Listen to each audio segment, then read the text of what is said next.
What's going on, guys? I'm here in the garage tonight. I'm supposed to be cleaning because, as you can see, this place is a total mess right now. I've just been kind of jumping in and out of projects and not doing a very good job of cleaning the garage. So that's what I'm supposed to be out here doing. But I thought maybe I'd start working in this corner on my shop sink. So the plan is, this is my well pressure tank and pump, which I've shown this box in other videos that I built around it. One, to insulate it, and two, just to make it look a little nicer. Gives me another flat surface on top to catch junk, apparently.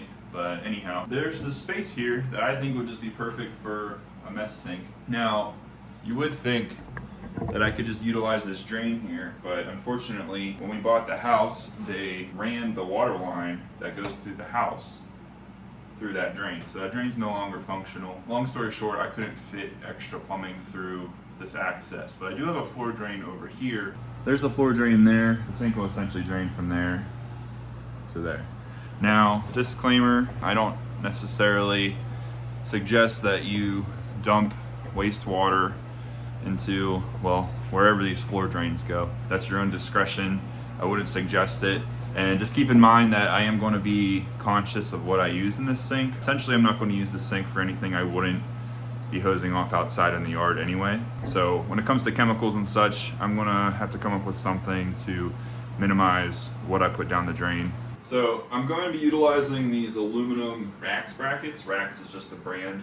It's a countertop support bracket.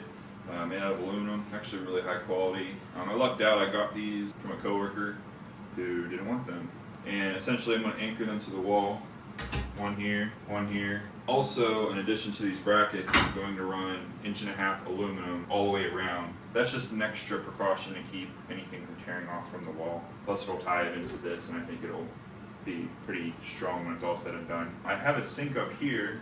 This is a stainless steel sink, actually. It's nicer than the one in my kitchen. It's full of junk right now. I bought this off a discount website because it had a blemish. Literally can bend that back with a hammer.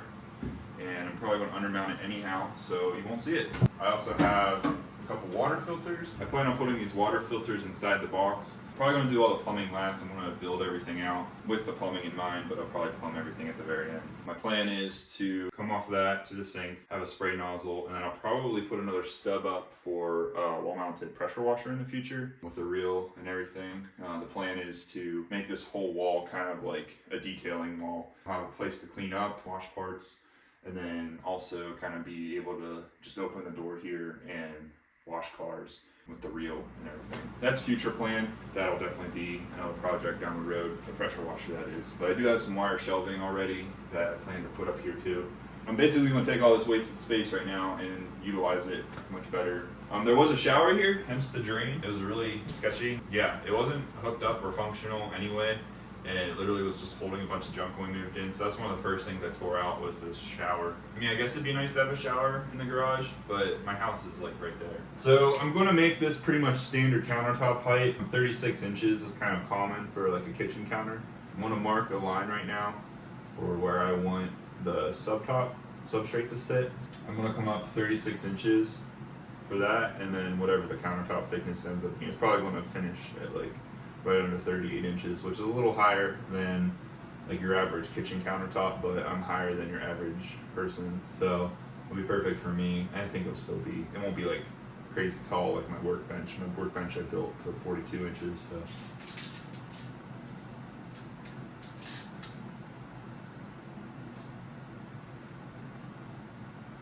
This floor is really out of level over in this corner. I think it's settled a lot over the years. So naturally, even though I measured 36 off the floor here, it's going to vary. So that's why I'm using the level.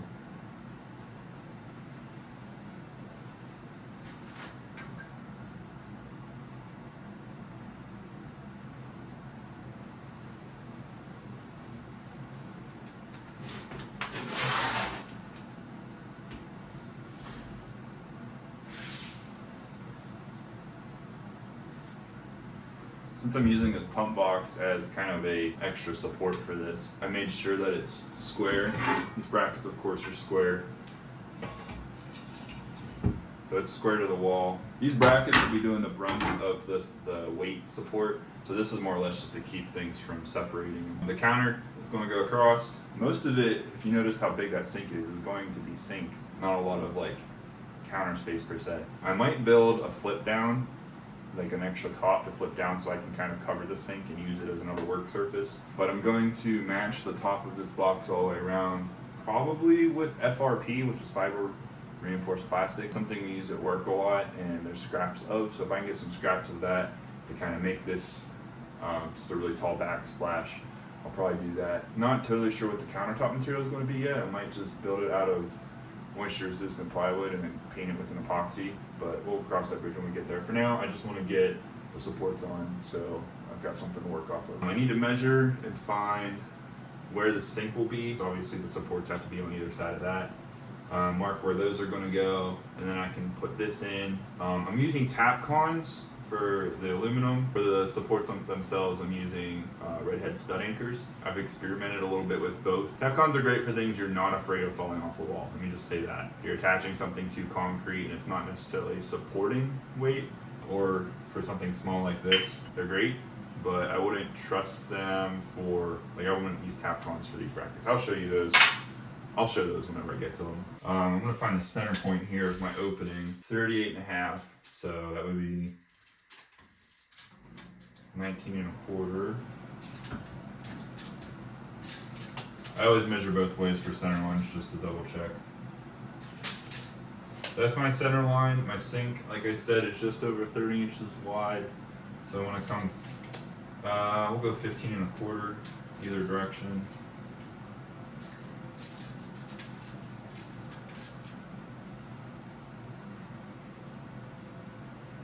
So it really doesn't give me a whole lot of room, actually, for the brackets themselves. The brackets are 2 inches wide, so they're pretty far out here. These brackets typically, I guess you put them probably a little less than 3 feet apart anyway, so that's fine.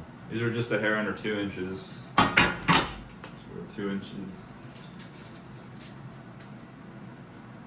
That leaves about 2 inches to the corner, which is literally perfect for this, man.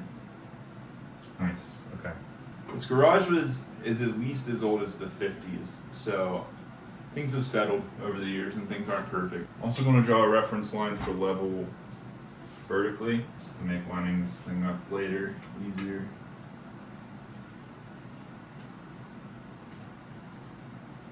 I've got these holes marked out. I'm going to be using my hammer drill to drill a 1/4 inch hole for my 1/4 inch anchors. I need to drill a hole in this angle. I got enough pieces here. Beautiful. Ah, it's perfect. This one I can just use wood screws into this box, obviously.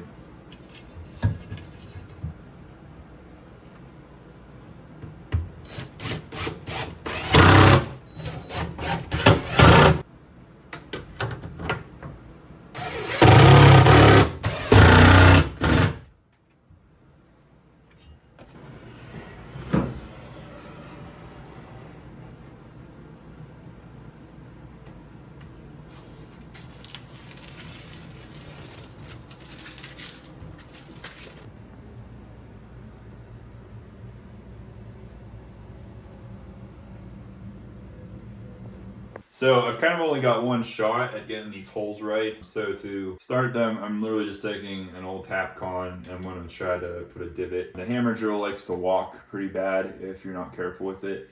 And if you end up with an oblong hole, then your anchor doesn't want to set well. So I'm just going to go around and start all these.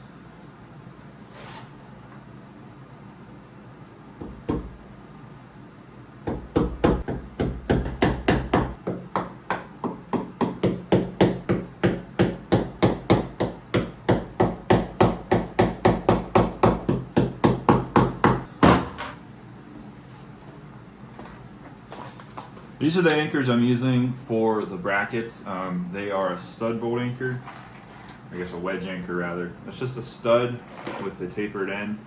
As you tighten it, this sleeve expands and the concrete and pretty strong. I like the idea of these because Tapcons can snap off. I don't know, these just feel a lot more controllable. They just seem a lot stronger to me because they're not dependent on the thread holding in the concrete. They're wedging themselves in the concrete. So that's what I'm using for the brackets. These are 1/4 inch. You drill a 1/4 inch hole. Tapcons, you drill a slightly smaller hole than the Tapcon itself. So I'm gonna go ahead and drill these 8 holes for these, get them set, and then we'll drill for the Tapcons.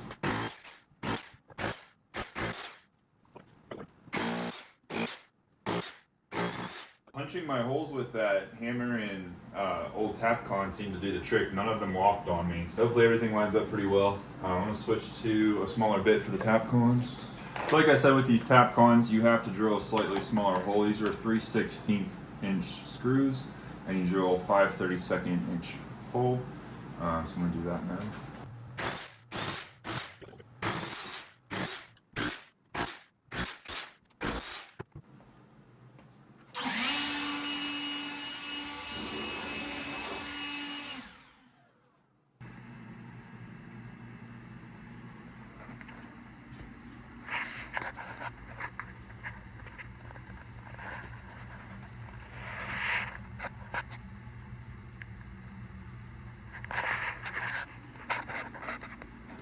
Yeah. Did I turn it on? Go ahead, turn it on. Oh. Yeah. Thank you, sir.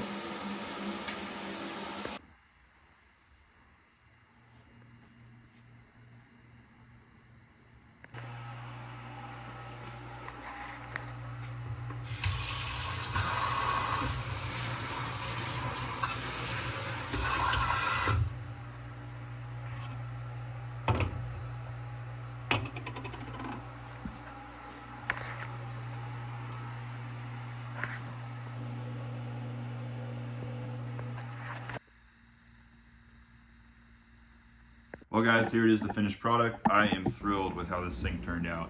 It pretty much came out exactly how I had planned. A couple things to note. Earlier in the video, I did say I was going to use FRP for the backsplash. However, I was lucky enough to get some solid surface Corian for both the counter, the apron, and the backsplash, and I just think it looks awesome. If I had my pick, I would have went with gray. However, this white is all that we had left over at the end of this particular job, and beggars can't be choosers.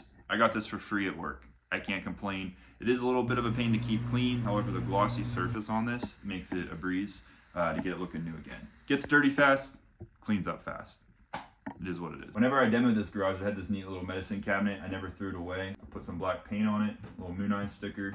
I got all my first aid stuff in there. So that's been pretty handy to have a place for that to live instead of in a drawer buried somewhere. Really easy to reference if I need someone to run and get a Band-Aid or something. So that's a nice drop zone for that. Now, it is a little bit embarrassing for me to admit this, but this video has probably taken place over a year and a half between when I cleaned this corner out, put the metal brackets up, cut the subtop, installed the sink, had my buddy Mike come over. I didn't take a lot of video footage of him working. We were kind of just busy catching up, but he actually came out and plumbed this for me. Great guy, great work. I'm really thankful to him for coming out and plumbing that up for me. Plumbing's not my favorite thing to do, so I was more than happy that he offered to come out and help me with that. Now, I know this video is just about a shop sink, but to me, this project really embodies what I kind of try to accomplish in a lot of the things that I do. I was pretty careful about how I planned everything out. I had some of the materials that I needed to begin this project, but I didn't have all of them. I really just had a plan with an idea of what I wanted it to end like. So some things have changed along the way, like the finishes on the backsplash and the countertop. But for the most part, it's turned out exactly the way I planned. Good plan, flexibility to make little changes along the way, resourcefulness for your materials, and a willingness to get your hands dirty. You can make stuff happen for relatively cheap. Now, I didn't necessarily keep a tally of everything I spent here, but if I had to wager, it'd be well under $200 for this entire setup. And I got the shelves for free after a family member remodeled. I got the sink for really cheap off a discount site. The faucet's an Amazon special, and a friend of mine came out and helped me plumb it. So all in all, even though this is just a sink, it's a really good example, I think, of the values that I try to capture in the projects that I do and the renovations that I've seen through in this garage. Anyway, that's the end of the video. Thank you guys so much for watching. I'll see you in the next one.